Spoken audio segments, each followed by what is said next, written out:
Neha Patel Malhotra and Rohan Malhotra were never supposed to fall in love, especially not with each other. She was the stunning new bride of Dubai's rising real estate mogul. He was her husband's powerful, secretive uncle. But what began as a forbidden affair quickly spiraled into a deadly obsession, one that ended with a shallow grave in the desert, a shattered empire, and the cold-blooded murder of the man who trusted them both the most. It was the kind of wedding people would talk about for years. Neha Patel and Arav Malhotra's union wasn't just a celebration, it was a spectacle.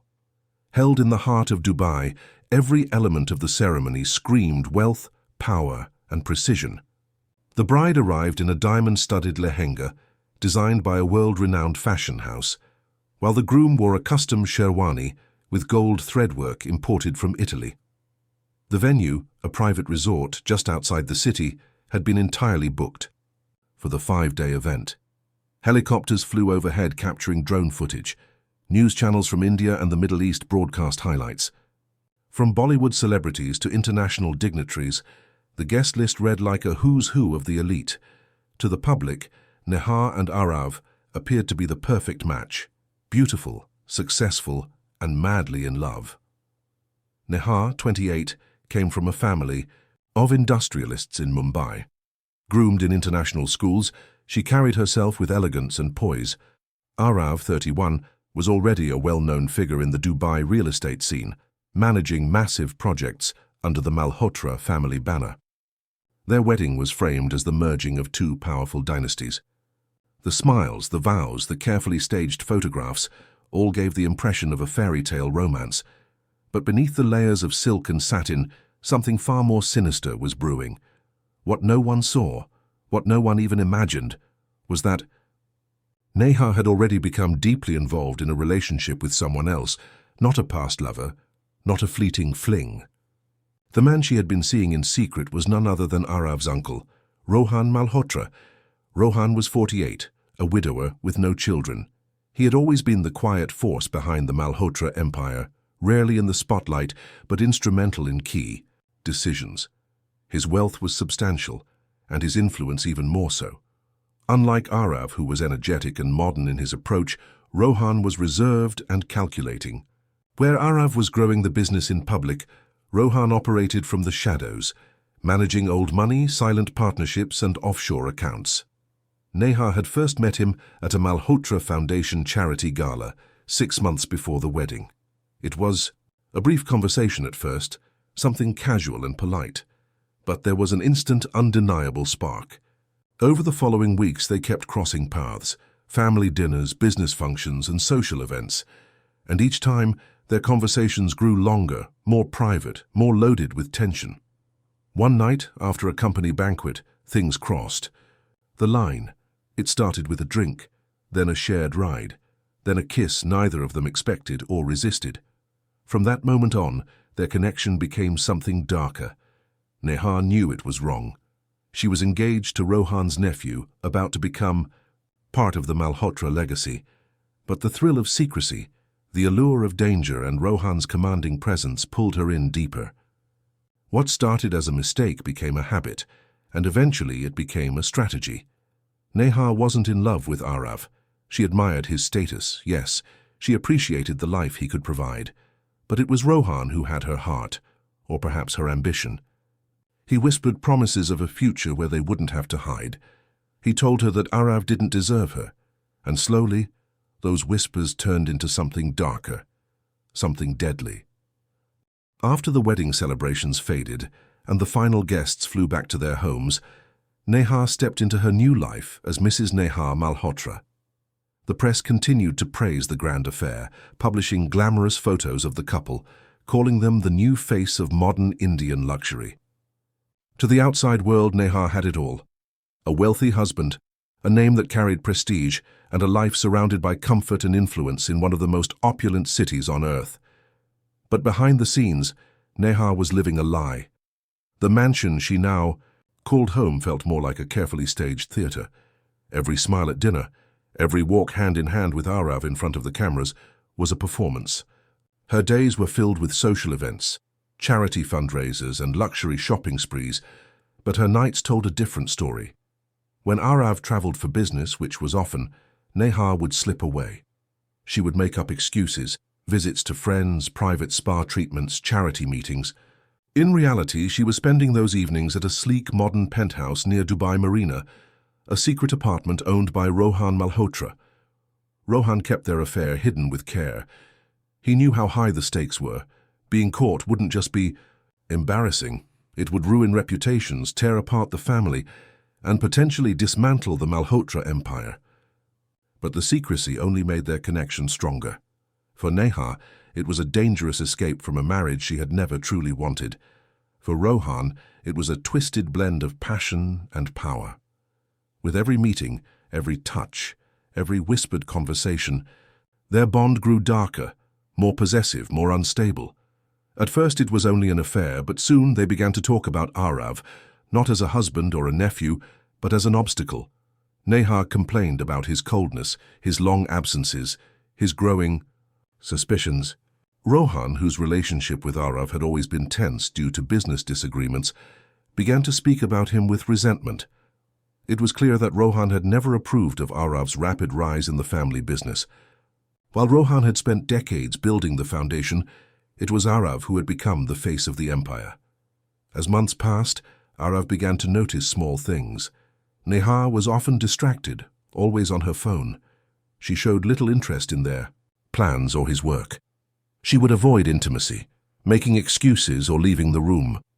At first, Arav chalked it up to newlywed stress, but then more troubling signs began to emerge. Financial records showed missing funds. Confidential emails from clients were accessed without permission. Documents from key business deals had vanished. Arav grew paranoid, suspecting a mole in the company, never realizing the betrayal was happening in his own bedroom. Meanwhile, Rohan fed Neha more ideas. He said Arav was reckless, that he was jeopardizing the family legacy. He claimed that if something happened to Arav, no one would question it.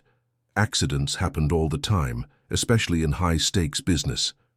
Neha didn't respond at first. But the seed had been planted. The idea had been spoken.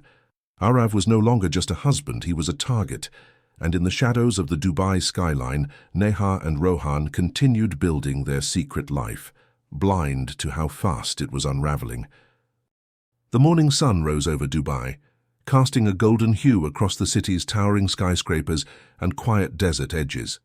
It was on this morning, quiet and still, that a passerby noticed something strange just beyond the main highway. An abandoned sports car, its tires half buried in sand, doors locked and no one in sight. The vehicle belonged to Arav Malhotra. Within hours, the news spread.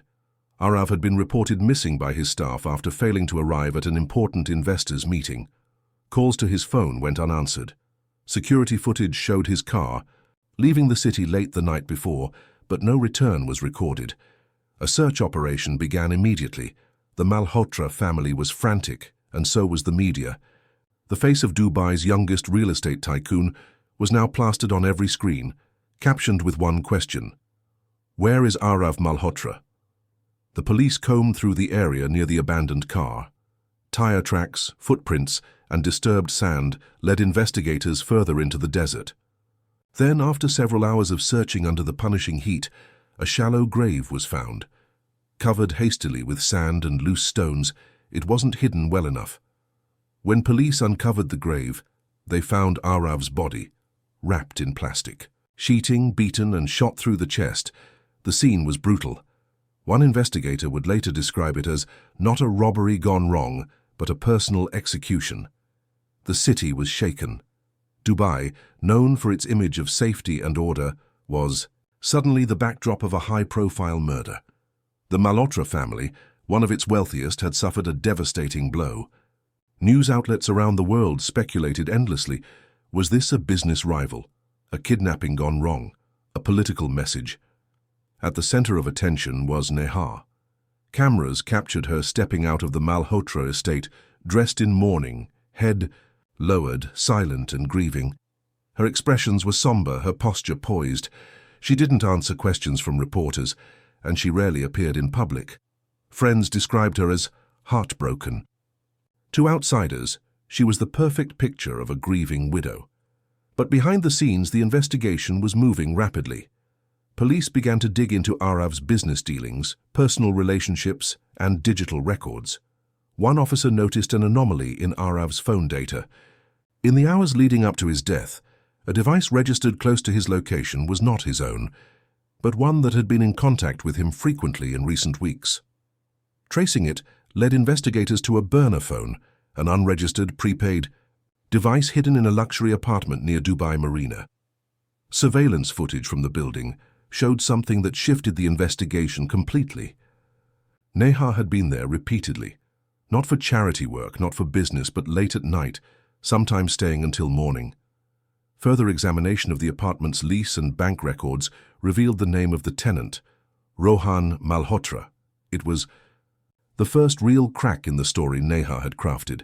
Investigators now had a motive, a connection, and a reason to dig deeper. Arav's murder was no random act. It was calculated, and now eyes were turning to his own family for answers. The arrests came swiftly and without warning. First, it was Rohan Malhotra. He had just returned from a supposed business trip to London when Dubai authorities intercepted him at the airport. Calm and collected, he didn't resist. When asked if he knew why he was being taken in, he simply replied that there must have been a mistake. But it was no mistake. Investigators had enough evidence to bring him in: phone records, financial transactions, and damning surveillance footage. Still, the biggest shock was yet to come. Days later, Neha was arrested during a quiet dinner in Abu Dhabi, where she had traveled under the guise of attending a wellness retreat. She was taken into custody without incident, her face pale and expression unreadable. What the public had seen as a grieving widow was, in the eyes of the law, now a suspect in a conspiracy that led to her husband's brutal murder. The facade was cracking, and underneath it lay a disturbing tale of betrayal, greed, and manipulation. As the investigation unfolded, the case took on national significance. Details from phone extractions, encrypted chats, and recovered messages painted a story darker than anyone had imagined. Conversations between Neha and Rohan revealed months of planning. They hadn't just fallen into a forbidden relationship. They had used it as a platform to dismantle Arav's life, one careful step at a time. In messages uncovered from Neha's phone backups, investigators found coded references to Arav's routines, passwords, and travel plans. Rohan had used this information to access confidential business files, siphon money from hidden accounts, and manipulate key deals in Arav's name. But the most damning piece of evidence came from a recovered voice memo, hidden deep within the storage of Neha's cloud account. In it, her voice could be heard calmly discussing Arav's upcoming solo trip to a construction site on the edge of the desert. She mentioned how convenient it would be if something unexpected happened out there, how the silence of the sand could bury things permanently. The chilling calmness of her voice left jurors and investigators alike stunned. Under intense questioning, Rohan broke first. Though he denied direct involvement in the murder, he admitted to hiring someone to scare Arav, someone who has never been identified or found. He claimed the plan wasn't to kill, just to threaten. But when asked why that threat ended with a bullet to Arav's chest and a buried body, Rohan had no answer. Neha's defense crumbled even faster. Though she initially denied everything, the volume of evidence became impossible to refute. Images of her at Rohan's penthouse, texts suggesting knowledge of Arav's final movements, and money transfers tied to the anonymous hitman left little room for doubt. Her tears in court didn't move the jury. The woman once admired for her poise and elegance was now seen as a cold and calculating conspirator. The Malhotra family, once one of the most respected in Dubai, went into immediate retreat. Properties were quietly sold. Business partnerships were dissolved. Media outlets that once celebrated the family now tore them apart. The empire was crumbling from within, and the two people who had destroyed it were now awaiting their fate in the sterile, fluorescent-lit cells of a Dubai prison. The trial of Neha Patel Malhotra and Rohan Malhotra became one of the most sensational courtroom dramas in Dubai's recent history. Every seat in the courthouse was filled. Reporters from around the globe filed daily updates, while television channels aired primetime specials dissecting every twist. What had started as a fairy tale wedding was now a chilling cautionary tale about greed, betrayal, and murder. Prosecutors presented their case with surgical precision. They showed how Neha and Rohan had exploited Arav's trust, using their proximity to orchestrate not only a financial betrayal, but his very execution. Surveillance footage, cloud data extractions, and expert testimony painted a damning picture. Neha's carefully maintained image of elegance and innocence dissolved under the weight of evidence. Her digital fingerprints were everywhere. Her face, once gracing luxury magazines, now stared blankly from courtroom sketches, her future no longer golden but grey and uncertain. Rohan, the once respected patriarchal figure behind the Malhotra business empire, sat motionless through much of the trial. While his attorneys tried to paint him as misled, caught in a web of passion spun by Neha, it was clear that his hands were as stained as hers. Financial forensics revealed a deliberate effort to shift funds from Arav's business accounts to overseas shell companies registered under aliases connected to Rohan. These were not the actions of a man caught in an emotional spiral. They were calculated moves meant to erase Arav's legacy and replace it with their own. The most gripping moment came when the prosecution played a reconstructed timeline of Arav's final 48 hours. A combination of CCTV clips, GPS data, and phone records tracked his movements to the minute. The courtroom fell silent as the final image showed Arav entering his car late at night, never to return. The image lingered on screen, his final known moment, before cutting to crime scene. Photos of the shallow grave where he was found. The silence in the room was heavy and long. When the verdict was read, there was no gasp, no outcry, just a quiet, collective release of tension. Neha Patel Malhotra was found guilty of conspiracy to commit murder, obstruction of justice, and financial fraud. She was sentenced to life in prison. Rohan Malhotra received the same.